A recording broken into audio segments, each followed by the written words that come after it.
Historique, c'est le qualificatif qui décrit le mieux la réélection de Donald Trump comme 47e président des États-Unis. Un moment important est donc marqué dans la politique américaine, d'autant que le milliardaire de 78 ans prône une rhétorique raciste qui cache un plan d'expulsion massive.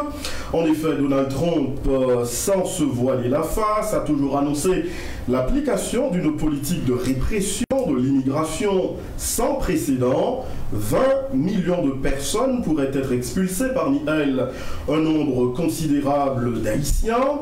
Et parlant d'Haïtiens, ici en Haïti, de grands espoirs ont été fondés sur l'élection de la démocrate Kamala Harris, considérée comme une espèce d'assurance-vie du fameux programme Biden, face à ceux qui pourraient être qualifiés de grande déception pour des Haïtiens. L'on se pose la question: Haïti doit-elle ou peut-elle compter sur le nouveau président des États-Unis, Donald Trump, pour sortir du chaos? Et pour répondre à cette question, ou tout au moins fournir des éléments de réponse, notre invité conférencier aujourd'hui, c'est l'homme politique et pourquoi pas le journaliste Clarence Renoir, à qui nous disons bonjour ou bonsoir Clarence. Bonjour, bonsoir Georges, bonjour, bonsoir à vous tous, les amis qui sont autour de la table. Et c'est un plaisir d'être avec vous aujourd'hui pour partager un petit peu de réflexion sur cette élection américaine qui a gardé le monde éveillé.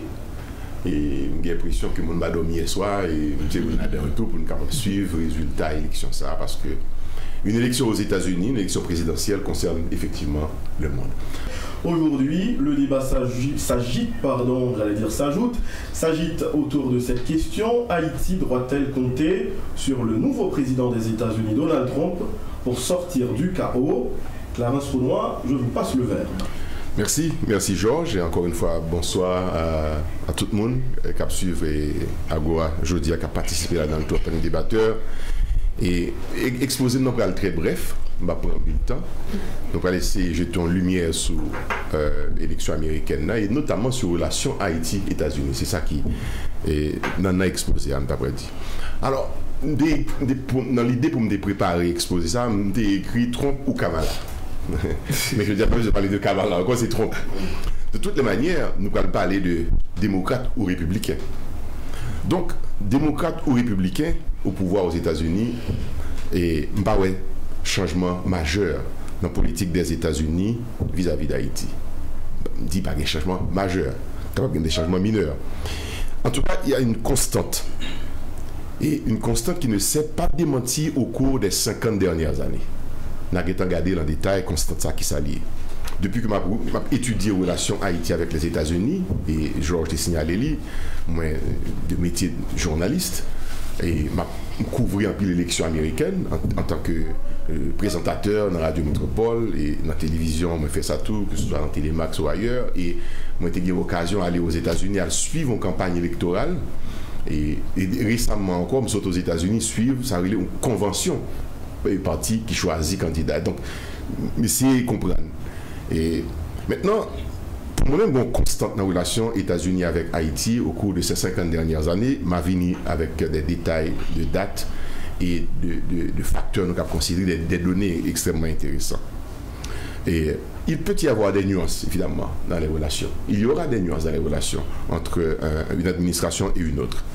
Et dans certaines circonstances aussi, des fluctuations aussi. Cependant, la constante se retrouve ici, je dirais maintenant. En 2019, le président sortant des États-Unis à l'époque, 2019, c'est Trump, et qui est réélu en 2024, 5 ans après. Et avec le Congrès américain de l'époque, ils ont décidé de voter ce qu'on appelle un acte législatif pour certains pays en crise, je dirais en crise permanente. Ça veut dire les pays faillis, dont Haïti.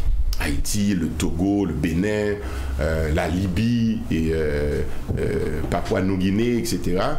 Et accéléré Global Fragility Act.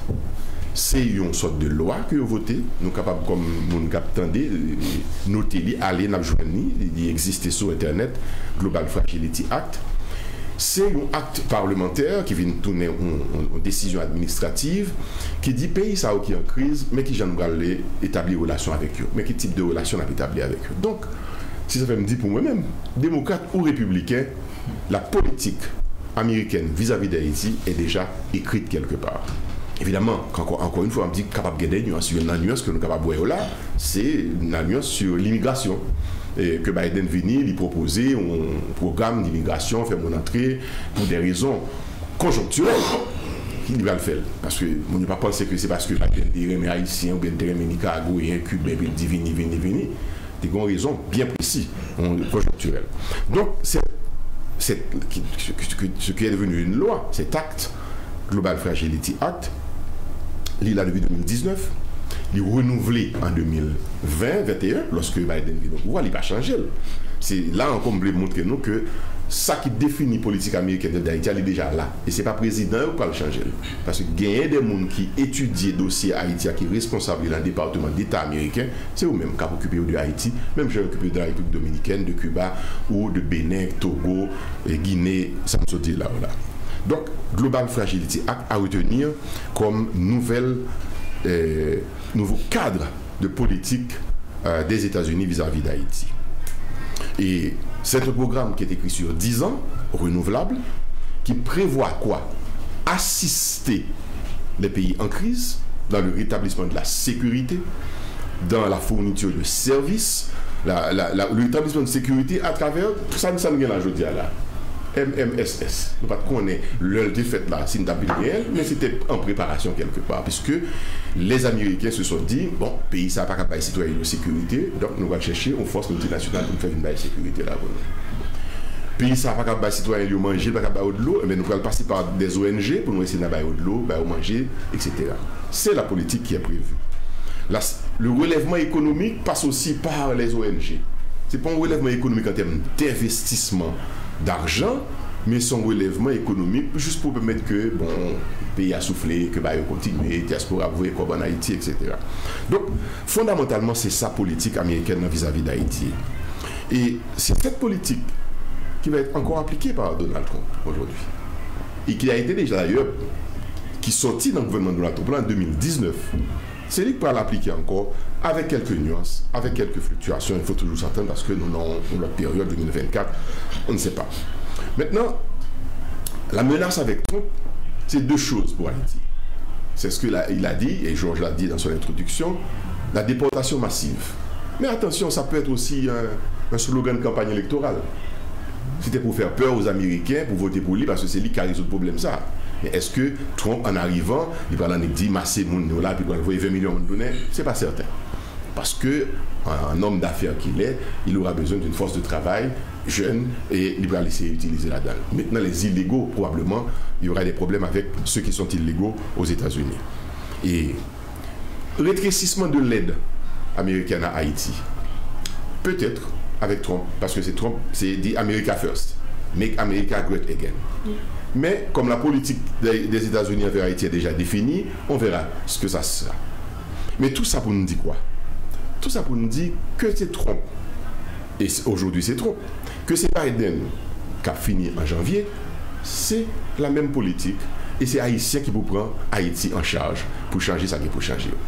Il n'y a pas d'espérance à fonder sur un président démocrate ou un président républicain.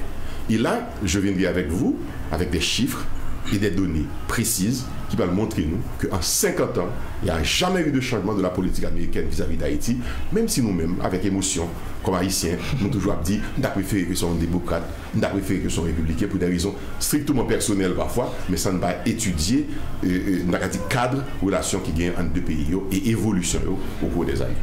Voilà pour mon exposé, très bref, et je serai disposé à répondre à vos questions. Et voilà, c'est donc l'exposé de notre invité conférencier, un exposé magistral, mais succinct, ce qui fait l'affaire des débatteurs qui aiment avoir du temps pour débattre, pour poser leurs questions, parce que je vous le dis toujours, c'est une belle émission, mais c'est aussi une émission qui fait des insatisfaits, parce que le temps imparti, selon mes débatteurs, est trop court.